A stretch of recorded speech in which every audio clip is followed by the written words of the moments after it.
c'est Charlie ici. Donc aujourd'hui, je fais une vidéo très différente parce que je vais beaucoup parler. Donc je réponds aujourd'hui à une question que j'avais reçue en commentaire dans une de mes anciennes vidéos. Donc on me demande pourquoi est-ce que j'aime la culture asiatique. Donc je vais y répondre maintenant. Allons-y. C'est très simple.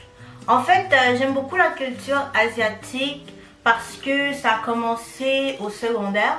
Donc j'étais dans une école secondaire qui avait plusieurs ethnies. On s'entend, on est à Montréal, donc il y a toujours un gros mélange d'ethnies, de cultures différentes. Donc que tu le veuilles ou que tu ne le veuilles pas, tu es confronté à plusieurs cultures différentes et tu dois faire avec. Soit tu aimes ça, soit tu aimes pas ça. Et la façon dont tu réagis avec les autres cultures va aussi déteindre sur toi par la suite. Donc moi j'avais un ami qui adorait la K-pop, qui en écoutait plusieurs fois par jour et tout. Donc il était vraiment à 100% dans la K-pop. Et moi j'étais amie avec plusieurs ethnies. Donc j'avais des Africains, des Camerounais, des Congolais. Et j'avais aussi le côté asiatique. J'avais des Chinois, des Vietnamiens, un gros mélange. J'avais aussi des amis québécois. C'est vraiment une école très riche en culture. Donc tu pouvais juste pas y échapper. Donc c'est ça. Et à un moment donné, j'étais sur mon ordinateur à la maison et je m'ennuyais. Et je parlais avec lui sur MSN. Donc c'est un ancien système de Hotmail, un ancien système de messagerie. Donc comme Messenger maintenant. Mais ça c'était avec Outlook si je me trompe pas. Donc on parlait là-dessus et il m'a envoyé un lien. Il m'a dit écoute ça, dis-moi si ça t'intéresse. Là j'ai dit ah ok, c'est de la musique. J'ai cliqué dessus, la première chanson c'était Lollipop de 21 et Big Bang. Puis là je suis comme oh c'est cute, c'est intéressant. Puis là ça devenait très catchy comme on dit. Donc la chanson m'est rentrée dans la tête puis ça sortait plus toute la journée. Donc j'ai dit oh c'est vraiment bon. Puis les autres jours je suis allée sur YouTube et là j'ai commencé à faire mes propres recherches. Puis là je me suis dit ok c'est qui cela? Au départ je pensais que c'était un seul groupe, mais non c'en était deux différents. Donc j'ai dit ok je vais aller chercher. Je suis allée regarder 21 au départ parce qu'il m'intéressait plus, c'était un groupe de filles. Puis là j'ai regardé les vidéos, j'ai regardé, écouté beaucoup de chansons, puis j'ai dit ah ok je les aime vraiment bien. Et il fallait aussi que je fasse la traduction parce que bien sûr c'était en langue coréenne. Puis là je me suis dit ok est-ce que la langue est vraiment une barrière pour la musique? Sincèrement pour moi non. Parce que j'entendais plusieurs langues différentes et j'avais aucun problème avec ça. Donc en plus de ça, tu avais beaucoup de systèmes de traduction. Donc il y avait plusieurs traductions disponibles sur YouTube. Tu pouvais écrire la chanson, écrire traduction en anglais, traduction en français, tu as des traductions en tellement de langues différentes que la barrière de langage, il n'y en avait plus vraiment. Donc là après je suis allée faire des recherches sur Big Bang.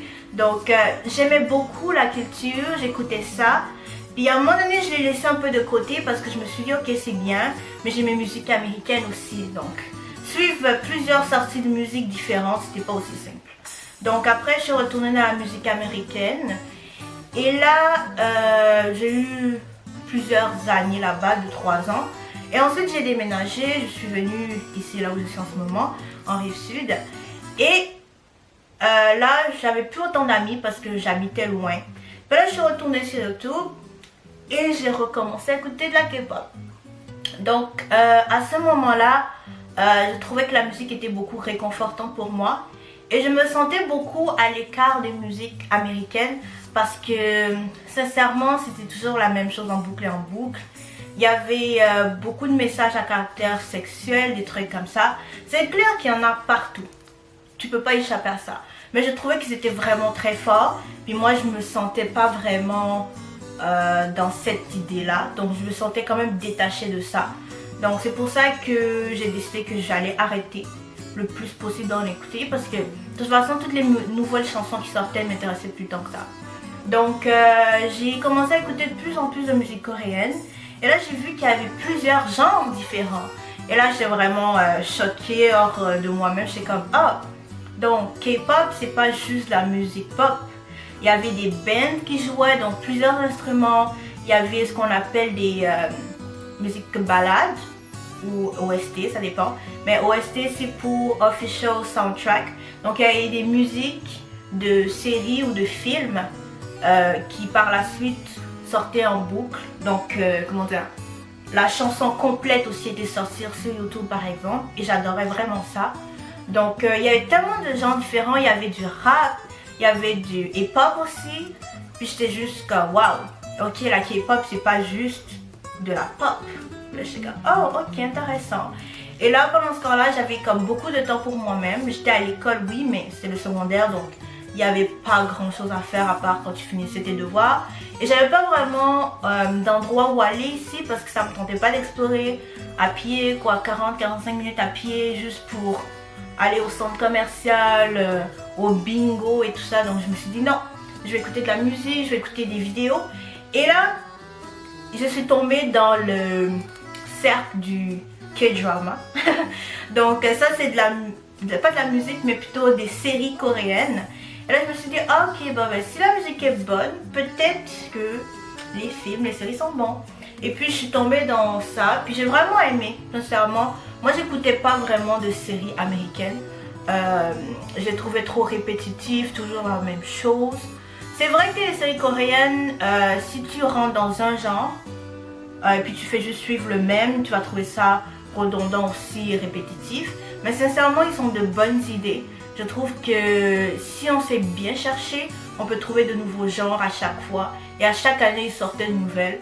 Bon, même pratiquement chaque mois, là, il y a eu beaucoup de financement là-dedans. Donc je trouvais ça vraiment bien. Et moi, j'allais les regarder sur Viki.com ou Drama Fever. J'ai arrêté Drama Fever, mais c'est ça. Et Viki, j'ai même un abonnement parce que je trouve que ça en vaut la peine. Regardez mes séries tranquilles, sans publicité et tout. Et tu as plusieurs traductions. Donc tu peux écouter ça en espagnol, tu peux écouter ça en français, tu peux écouter ça en anglais, sous-titres bien entendu, parce que moi très sincèrement je trouve que la bande sonore doit rester originale. Le dédoublage et tout ça, là en tout cas moi je suis contre à 100%. Donc je trouve ça vraiment intéressant. Et c'est ça, je suis tombée dans les séries policières, docteurs, il y a des histoires d'amour, il y a des histoires de changement de temps et tout, mais c'est vraiment intéressant. Et j'aimais la façon dont ils présentaient ça au public. Moi, juste courte parenthèse, j'ai étudié le cinéma, donc je trouvais ça intéressant, toute l'aspect cinématographique en fait que je voyais dedans. Maintenant, je peux dire que j'écoute beaucoup de musique coréenne, de tout ce qui a rapport avec la culture coréenne m'intéresse beaucoup, la nourriture. Il y a beaucoup de saveurs. Sincèrement, les Africains et les Asiatiques, pour moi, c'est la même chose. On n'a pas tant de différence, à part quoi, la couleur de peau. Moi, je suis noire, eux, ils sont blancs, mais pas tant non plus. Donc, sincèrement, à part la couleur de peau et la façon dont on pense, il n'y a pas de différence. Parce que par exemple, les Asiatiques, ils trouvent vraiment important le concept de famille. Donc, chacun a son rôle dans la famille. Il faut vraiment suivre qui est venu en premier. Donc par exemple, les aînés sont plus respectés jusqu'à leurs parents, puis jusqu'à descendre plus bas. Ils ont même un système un système d'appellation, si on veut dire. Donc si quelqu'un est plus grand que toi, tu as un nom à dire. Si quelqu'un est plus petit que toi, tu as un nom à dire. Donc des trucs comme ça. Nous par exemple, chez les Africains, il n'y en a pas tant, mais tu vas quand même retrouver des similarités. Donc par exemple, ma mère, c'est ma maman, bien sûr. Mais si quelqu'un de l'extérieur vient, on va dire maman Charlène, mon nom complet, maman Charlène. Pas Nicole ou Yolande, c'est deux noms. On va dire maman Charlène. Parce que c'est moi l'aîné et c'est moi son premier enfant. Donc des petits trucs comme ça. Alors qu'en Corée du Sud, par exemple, si tu as un grand frère, tu vas l'appeler Hyung. Donc c'est pour juste dire qu'il est plus grand que toi. Même juste en termes d'hiérarchie, d'âge, quand des amis se rencontrent, ils doivent déjà établir l'ordre hiérarchique. Donc le plus grand va être le plus important et c'est lui qu'on va devoir respecter le mieux dans le groupe. Donc des petits trucs comme ça. J'adore juste la culture en général parce que je la trouve colorée, comme l'Afrique aussi. J'adore la culture africaine, j'adore la culture asiatique aussi. J'écoute plusieurs types de musique différentes, que ce soit hindou, que ce soit français, que ce soit anglais, que ce soit coréen. Moi, tant que ça me parle, ça me parle. Donc, c'est pas mal ça. Et dans le commentaire que j'avais lu de mon amie blogueuse, elle me demandait pourquoi j'aimais la culture japonaise aussi. En fait, je trouve juste que la culture asiatique, en tout cas, ça se ressemble beaucoup. Ils ont différentes perspectives des choses, mais la plupart du temps, il y a plusieurs similarités. Donc, les Japonais aussi, c'est un peu la même façon de fonctionner. Je suis pas allée très en détail, je ne m'y connais pas tant que ça pour les Japonais, mais c'est ça. J'aime beaucoup les produits coréens, japonais, asiatiques en général, parce que je trouve vraiment qu'ils s'occupent bien de leur peau. Donc les produits qu'ils font aussi vont dans le même sens. Donc c'est ça. J'aime aussi leur style d'habillement, mais en même temps je mélange avec le mien, un petit peu hipster, retour de mes origines africaines et tout ça. Moi dans la chanson, côté K-pop ou musique, je trouve que si la chanson a du sens, donc je regarde toujours les paroles, si la chanson a du sens, pour moi c'est quelque chose qui vaut la peine d'aller dans ma playlist. C'est clair que j'écoute différents types de musique, puis des fois je ne vais pas vraiment regarder le sens de la chanson, c'est juste une chanson qui m'est rentrée dans la tête, puis je suis comme ok c'est bon, je vais la regarder pareil, tu sais. Mais c'est pas mal ça. Donc j'espère avoir répondu à la question initiale. Et si vous avez d'autres idées de sujets que je pourrais parler ou d'autres types de vidéos que vous aimeriez voir de moi, n'hésitez pas à me le dire et je le ferai. Donc c'est ça. Donc comme d'habitude, si vous avez aimé cette vidéo, n'oubliez pas de me laisser un like et de me suivre. Donc suivez-moi sur ma chaîne, juste là. Donc merci beaucoup et bonne journée. Bye bye.